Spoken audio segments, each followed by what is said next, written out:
I had the opportunity to be a part of this process from the very beginning, and it's been a fun one. And one of the greatest things for me was to see the public engagement that happened up until this point to come up with the draft plan that you just spoke about. I know that now, after the draft is in place, there's another public process that's about to start. Can you talk about that a little bit? Yeah, I'd love to. So part of the importance of this effort is that it's actually going to amend the city's master plan. So it'll actually become policy. It'll be codified through the city process. And what that requires is you develop a draft plan, so that's what we have today. We then have to go to the Planning Commission, who will recommend it to the City Commission, and this is going to get really boring for you guys, but I'm going to go through it anyway just so you understand it. The City Commission will then initiate a 42-day public review period, and that basically allows all impacted jurisdictions to get notice that this draft is in hand. So the partners on the plan, so DGRI, the city, GRPS, we are also going to be doing some additional outreach in that period. We're going to have an open house set up at DGRI's office, so 29 Pearl Street, where people can stop in, see a copy of the draft. We'll have some exhibits set up so people can learn a little bit more about it, and then also some ways for them to write in comments or email us.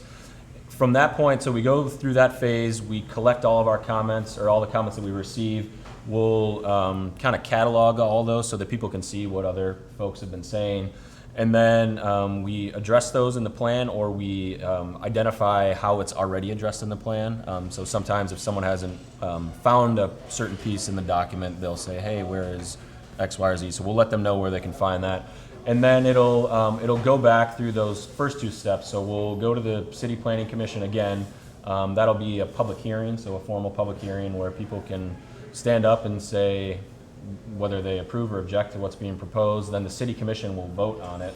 2/3 of the commissioners have to approve it, and then it would go to the City Commission for formal adoption and approval, at which point we would all have a big party and say, all right, it's been great. But that is kind of the process that we go through to make that amendment to the city master plan. So how do we know, how will we know how and when to get involved? Or I know you said at your offices you'll have something maybe back to the neighborhoods. Is it going to be part of the process that you've kind of already done with the public and neighborhoods, just kind of redoing it? And how can we reach more people to get more input if somebody, for example, hasn't had an opportunity to be a part of it? That's a great question. So we have the benefit of 16 months of kind of outreach, and so we've built a pretty good database and email list. So we'll obviously rely on that.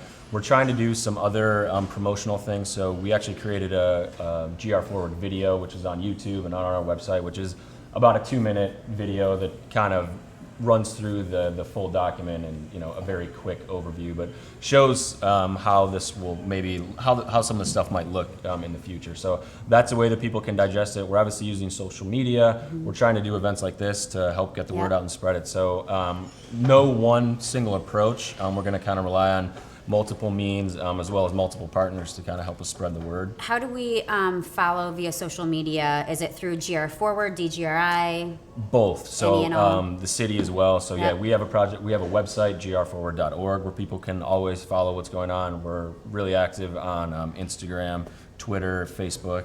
Those are all good avenues for people to learn as well.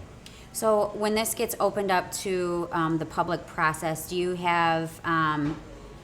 have an idea of when that's going to start? I know you said it has to go through the city first for recommendation to open to the public. Yep, so that is, we are on the agenda for August 11th with the City Commission. So we're actually going to the Planning Commission this Thursday, so July 23rd, and do a presentation, give them an overview of what we've done to date. Hopefully they will then recommend it to the City Commission, who would then approve it to be released to the public on August 11th. Okay. And that's an important piece. It is just a draft. There are likely going to be some good conversations that are sparked by having the draft out there.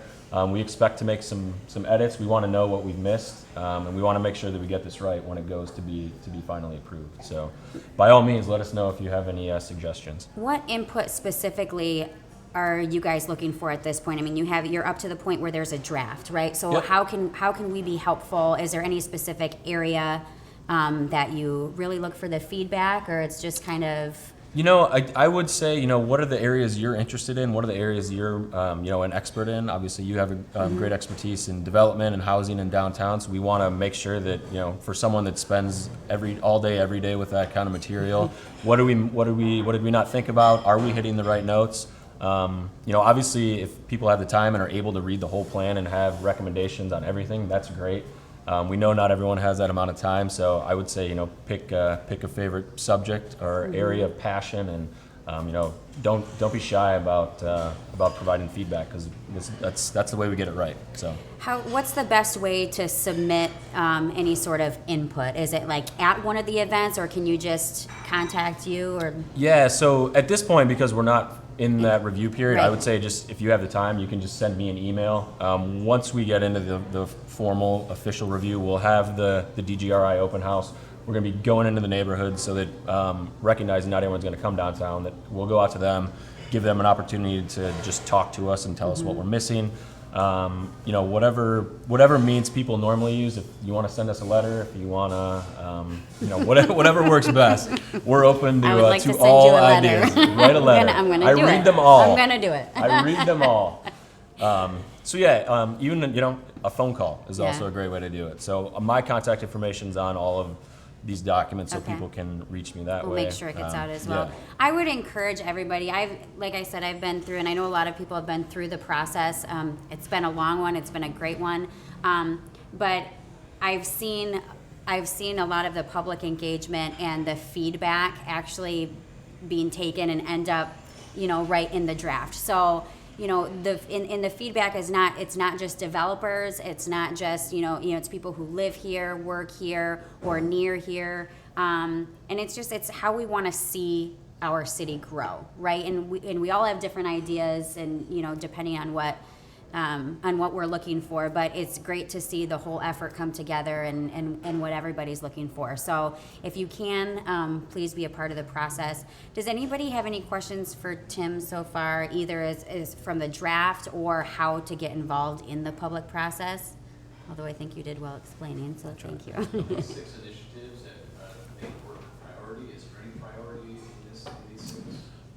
So those all kind of emerge as some of the top priorities. The way we've, and I don't want to jump ahead too far, but in the implementation component of it, we've tried to identify short, medium, and long-term goals. So within each goal, we kind of try to break it out that way by what can we accomplish now, what are some of the things that are midterm, and then what's long-term. But in some ways, they're all interrelated. I feel like to create a great place and a place that people want to be is going to require some focuses on public spaces. It's going to require, of course, more housing.